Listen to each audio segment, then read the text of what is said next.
Bonjour à tous et bienvenue dans cette grande édition du journal de la mi-journée. Le Daring Club Motema Pembe joue la tête du sud-ouest en cas de victoire sur le FC Moké de Kinshasa dans quelques heures au stade Père Raphaël de la Kétul. Ce dimanche, hier, V-Club a donné le temps en dominant Rojolu par 4-0. Ils ont reçu mission d'appuyer leur organisation dans la maximisation des recettes dans le trésor public. Ces agents et cadres de la DGDA qui travailleront désormais comme officiers de police judiciaire ont prêté serment samedi au parquet de grande instance. L'ONU a fêté hier, comme chaque 4 octobre, occasion pour faire une pause et contempler l'histoire des Nations Unies, faire également le bilan de ses réalisations durables. Si à Kinshasa, les activités commémoratives ont eu lieu vendredi, à Goma, dans le Nord Kivu, ce samedi, que l'événement a été célébré. D'abord, cette nouvelle, le Premier ministre est attendu ce lundi 26 octobre à l'Assemblée nationale. Augustin Matata Ponyo doit défendre le projet du budget de l'État pour l'exercice 2016 devant les députés nationaux. La prestation du chef du gouvernement intervient quelques jours après l'examen du projet de loi portant reddition des comptes du pouvoir central de l'exercice 2014 et le dépôt des conclusions sur le contrôle de gestion des finances publiques sera certainement suivi avec intérêt au regard des observations des élus sur la gestion des ressources financières de la RDC. Restructuration de la majorité présidentielle. 3 personnalités ont fait leur entrée au secrétariat général de la plateforme. Il s'agit du député national Koko Nyange de la FDC qui est devenu secrétaire général adjoint de la plateforme. Le député Mikulu, exclu de l'ARC, est nommé secrétaire national chargé des stratégies. Et enfin, Alain Atundu devient porte-parole du secrétaire général de la majorité présidentielle. Il faut dire que ces nominations ont été décidées au cours d'une réunion du bureau de la majorité présidentielle tenue hier sous la présidence du secrétaire général Aubin Minakou. L'ONU a totalisé 70 ans samedi 24 octobre 2015 à l'occasion de cet anniversaire. Le secrétaire général des Nations Unies, Ban Ki-moon, a souligné que l'organisation restait un phare pour toute l'humanité. Le drapeau bleu des Nations Unies était une bannière d'espoir. À Goma, dans le Nord Kivu, le gouvernement provincial se dit satisfait du travail abattu par les instances du système des Nations Unies dans cette partie de la République. Suivez. Il y a encore énormément de défis pour le gouvernement. C'est ce qui justifie encore la présence massive de ces agences. Pour le secteur de la sécurité, par exemple, qui est un secteur régalien de l'État, c'est fait que la MONUSCO est encore là pour protéger les civils.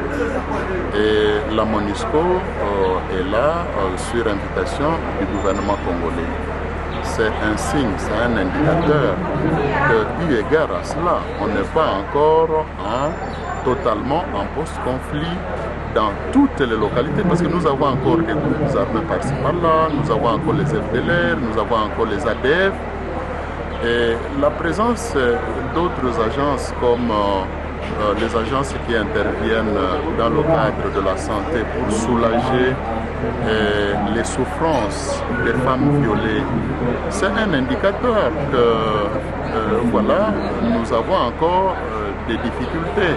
Et nous pensons que au fur et à mesure que la solidarité internationale à travers toutes ces agences est en train d'agir pour qu'on réduise la vulnérabilité, nous considérons que le gouvernement va devoir apporter ces défis en toute redevabilité eu égard à la population. Infrastructure, le projet de modernisation de la route nationale numéro 7, Lubumbashi-Kasomeno, sera bientôt bouclé. Les derniers kilomètres de cette route ont été récemment revêtus d'asphalte et l'heure est à la construction des structures de protection des différents ponts et de cette route. Commencé il y a 5 ans, le projet de modernisation de la route nationale numéro 7, Lubumbashi-Kasomeno, touche peu à peu à sa fin. Les 30 derniers kilomètres qui attendaient la couche de roulement l'ont reçu et même des amorces allant vers Kilwa et Kasenga ont été réalisées. Actuellement, la firme Crexet s'occupe à protéger les différents ponts par la construction des perrets maçonnés. Ces travaux sont constatés à Malambwe, à Kakana, à Minga et à Kasomeno notamment, comme le précise Médard Ilunga, directeur général de l'Agence congolaise des grands travaux. Voilà déjà plus de 7 mois qu'on a repris totalement les travaux. On est en train de sécuriser pratiquement tous les passages de ponts en construisant les perrets maçonnés. On a terminé complètement les derniers ponts qui étaient restés et c'est comme ça qu'à la suite de ça, on a commencé les derniers travaux de terrassement et les travaux de pose de la couche de roulement. Aujourd'hui, vous constatez que nous sommes au PK final. Les amorces sont tracées, il ne reste plus que quelques travaux de finition, les marquages au sol, la signalisation horizontale. Donc le projet est effectivement en train de se terminer. Au ministère des Travaux publics, l'on se réjouit de cette performance. Mais pour le ministre et son équipe, il faut en plus que la route vive de la production du milieu qu'elle traverse.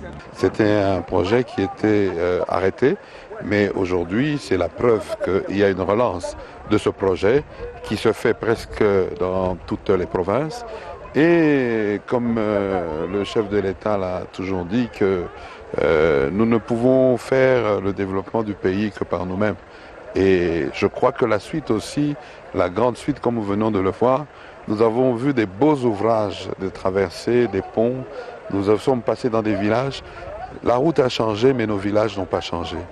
C'est ça, je pense que nous devons tous nous focaliser aujourd'hui, comme le ministre l'a dit encore dans plusieurs séances que nous avons eues dans les visites de la route Mitwaba ou la route vers le Boudi, qu'aujourd'hui, le grand chantier, c'est l'accompagnement, c'est des projets intégrateurs. Nous devons essayer de changer le visage de nos villages avec des projets où les populations s'approprient, ils s'intègrent, sachant que cela va transformer leur environnement. Un projet de poursuivre avec cette route sur Kasenga, puis vers la Zambie, est en cours de finalisation. À la Direction générale des douanes et accises, les agents et cadres de la direction provinciale de Kinshasa Aéroport ont prêté serment samedi en qualité d'officiers de police judiciaire au parquet de grande instance de Matete. Ces nouveaux OPJ ont reçu la mission d'appuyer leur organisation dans la maximisation des recettes dans le trésor public congolais. Je m'engage à remplir avec loyauté. C'est donc un engagement pris et qui démontre comment la Direction générale des douanes et accises s'organise pour la maximisation de recettes au trésor public congolais. Agents et cadres de la Direction provinciale de Kinshasa Aéroport ont prêté serment en qualité d'officiers de police judiciaire pour accomplir cette tâche dévolue à la DGDA. Ces assermentés promettent de travailler dans le strict respect des lois dans l'accomplissement de leur mission. Nous allons nous mettre à travailler dans la ligne de conduite. Nous, ce qui nous pousse à marcher, c'est le code de douane. Sans code de douane, on ne peut pas travailler. Alors, le code de douane, c'est notre outil de référence, c'est notre Bible, voilà. C'est notre Bible par excellence de travail pour la douane. Et nous devons respecter ces codes de douane. Sans ces codes de douane, il nous est difficile de travailler. Nous sommes obligés de le mettre en pratique en intégralité. Pour le procureur du parquet de grande instance Matete, aucune violation de loi, ni de l'éthique et de la déontologie, moins encore un comportement irresponsable, ne seront tolérés dans l'exercice de la fonction de ces nouveaux OPJ. Vous devez toujours savoir que la force revient à la loi. Et dans vos attributions, je vous invite à respecter scrupuleusement la loi. Et chaque fois que vous aurez agi dans l'intérêt de la loi, vous aurez toujours les concours du procureur de la République.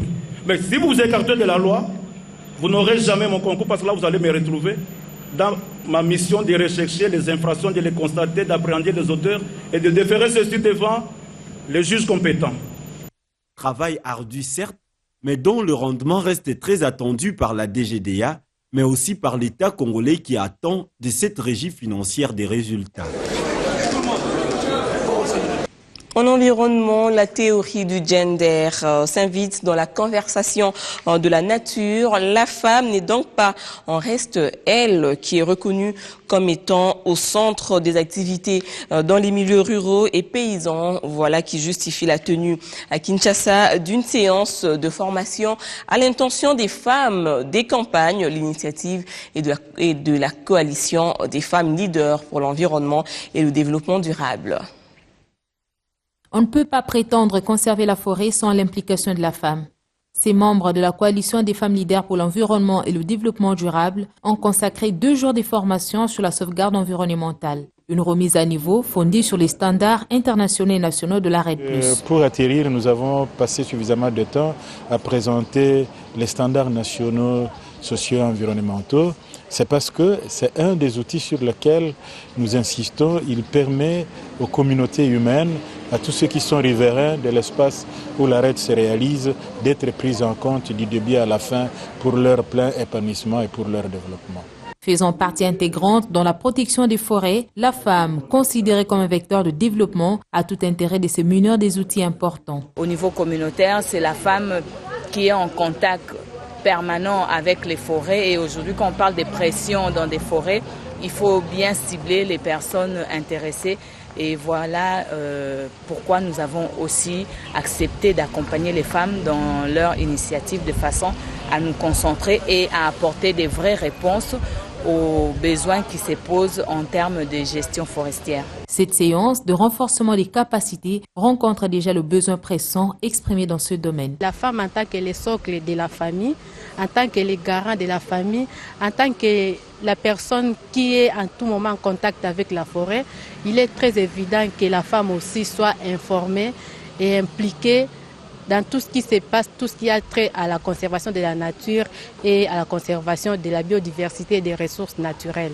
C'est pourquoi il a été important que la femme soit informée. Appuyée par le Fonds mondial pour la nature, cette formation compte dupliquer les notions acquises à la femme rurale et paysanne afin que ces dernières soient à même de jouer pleinement son rôle. Toujours en environnement, les magistrats ainsi que leurs auxiliaires intervenant dans ce secteur ont pris l'engagement de s'impliquer en vue d'améliorer la gouvernance forestière.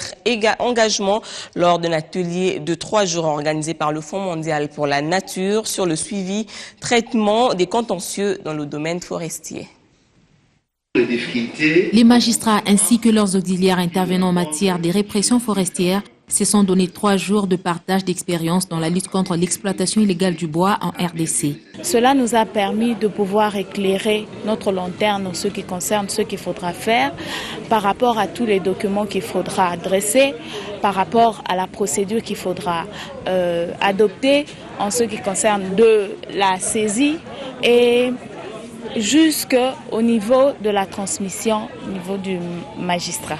On ne savait pas les tenants et les aboutissants de ça. Mais avec cet atelier, les partages qu'on a eu ensemble à partager avec le magistrat et tout consort, quand même ça nous a amené à comprendre et qui va nous pousser à lutter contre les contrebandes et les trafics illicites de nos matières forestières. Ces praticiens du droit en ont décousu avec les compétences et procédures à suivre. De la saisie du dossier à la transmission, ces hommes de la loi promettent de s'impliquer pour que l'amélioration de la gouvernance forestière soit reluisante.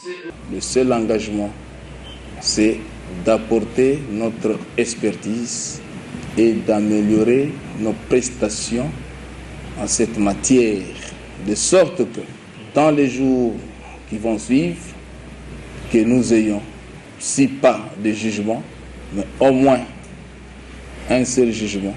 La mise en œuvre des engagements pris par toutes les parties prenantes est tributaire de la détermination de tous en vue d'une gestion durable des forêts, souligne le Fonds mondial pour la nature.